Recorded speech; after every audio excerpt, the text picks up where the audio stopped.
Particles थे, इसमें हम लोग को क्या पढ़ना है, हम लोग को पढ़ना है फंडामेंटल पार्टिकल्स। क्योंकि हम लोग बचपन से देख रहे थे, हमें सबसे पहले लगा कि एटम सबसे छोटा है, फिर पता चला कि नहीं, ये इलेक्ट्रॉन प्रोटॉन न्यूट्रॉन तो ऐसे ही बन रहे हैं। फिर पता चला अच्छा प्रोटॉन न्यूट्रॉन भी किसी चीज़ से मिलके बन रहे हैं, तो मतलब और भी फंडामेंटल पार्टिकल है हमारे पास। तो सबसे छोटे पार्टिकल जो आज तक निकल कर आए हैं ना, वो यही फंडामेंटल पार्टिकल है।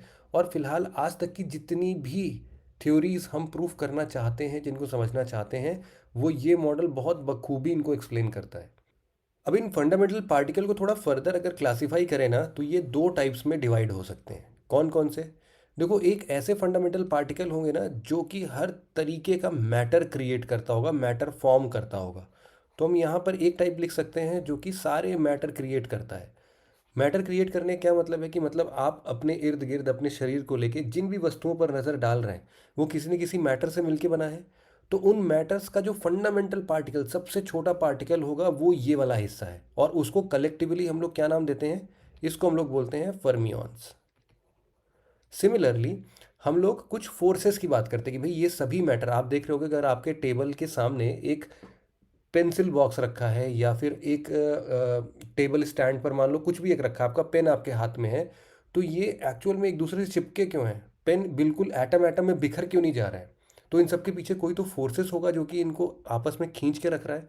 तो हम लोगों ने बोला कि भाई देखो, ये फोर्स कैरियर टाइप के कुछ और पार्टिकल होंगे जो कि ऐसे ऐसे फोर्सेस क्रिएट करते हैं। जैसे कि हम लोग हमेशा बोलते हैं ना कि अर्थ पर ग्रेविटेशनल फोर्स लगता है, तो इसके लिए एक हाइपोथेटिकल फंडामेंटल पार्टिकल है ग्रेविटॉन।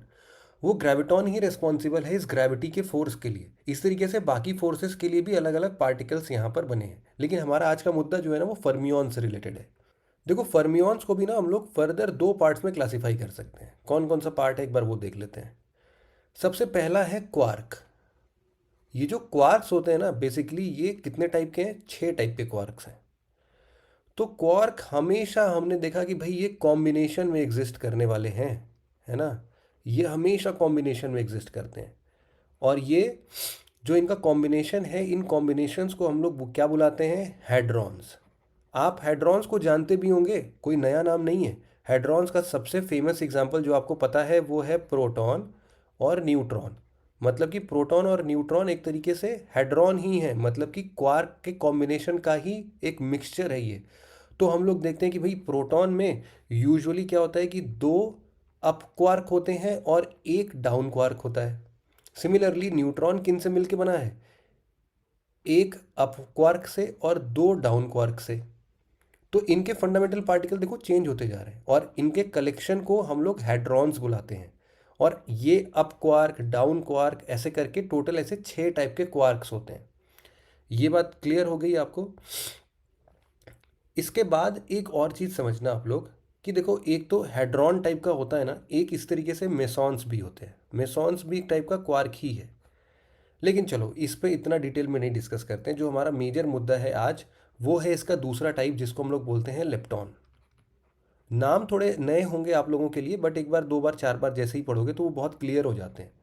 हमने पढ़ा फंडामेंटल पार्टिकल जो कि मैटर क्रिएट करता है, वो है फर्मियॉन्स। और फर्मियॉन्स दो टाइप के हैं, क्वार्क और लेप्टॉन। तो ये लेप्टॉन क्या है? जिस हिसाब से हम ये बोल रहे थे कि क्वार्क जो है वो इंडिपेंडेंटली एग्जिस्ट नहीं कर सकते, हमेशा कॉम्बिनेशन में एग्जिस्ट करेंगे, लेप्टॉन्स हमेशा इंडिपेंडेंटली एग्जिस्ट कर सकते हैं। इंडिपेंडेंटली एग्जिस्ट करने का सबसे अच्छा एग्जाम्पल, आप लेप्टॉन को जानते हो ऐसा कुछ भी नहीं है। लेप्टॉन का एक बेहतर एग्जाम्पल आपको क्या है पता है? इलेक्ट्रॉन। इलेक्ट्रॉन जो है वो एक प्रकार का लेप्टॉन ही है।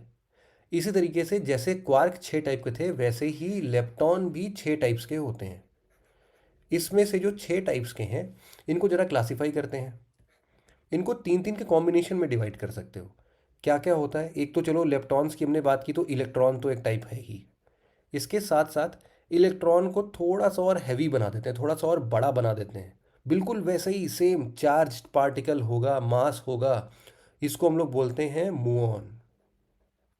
और अगर मुऑन को भी थोड़ा और बड़ा कर देंगे, तो ये बन जाता है हमारा टाउ। तो ये समझना कि जो ये 3 टाइप्स के हैं ना, इलेक्ट्रॉन, मुऑन और टाउ, इनके पास तो इलेक्ट्रिकल चार्जेस हैं। आपको पता है कि इलेक्ट्रॉन के पास नेगेटिव चार्ज होता है। तो इसी तरीके से मुऑन और टाउ के पास भी इलेक्ट्रिकल चार्ज है। लेकिन लेप्टॉन्स का एक और प्रकार है जिसको कि हम लोग बोलते हैं न्यूट्रिनो। अब यहाँ पर हमारा कहानी स्टार्ट होता है। ये जो न्यूट्रिनो है ना, ये बेसिकली चार्जलेस पार्टिकल है, या फिर हम ये बोल सकते हैं कि ये इलेक्ट्रॉनिकली न्यूट्रल पार्टिकल है। और इसके ही वजह से देखो, अगर कोई इलेक्ट्रिकली चार्ज पार्टिकल हमारे सामने आता है तो हम बता देंगे कि भाई देखो, हम पॉजिटिव चार्ज को उसके पास लेके जाएंगे। अगर उससे अट्रैक्ट होता है तो हम बोलेंगे कि सामने वाले पर नेगेटिव चार्ज था। तो मतलब क्या है कि इलेक्ट्रॉन, मुऑन, टाउ को अगर हमें परसीव करना है, इनको डिटेक्ट करना है, तो बहुत आसान तरीका है। लेकिन न्यूट्रिनो को डिटेक्ट करना बहुत मुश्किल है, क्योंकि इलेक्ट्रॉनिकली न्यूट्रल हैं ये लोग। मतलब इनको इलेक्ट्रोमैग्नेटिक फोर्स के सामने अगर डालेंगे ना, तो कोई भी इफेक्ट नहीं मिलेगा इन लोग के सामने।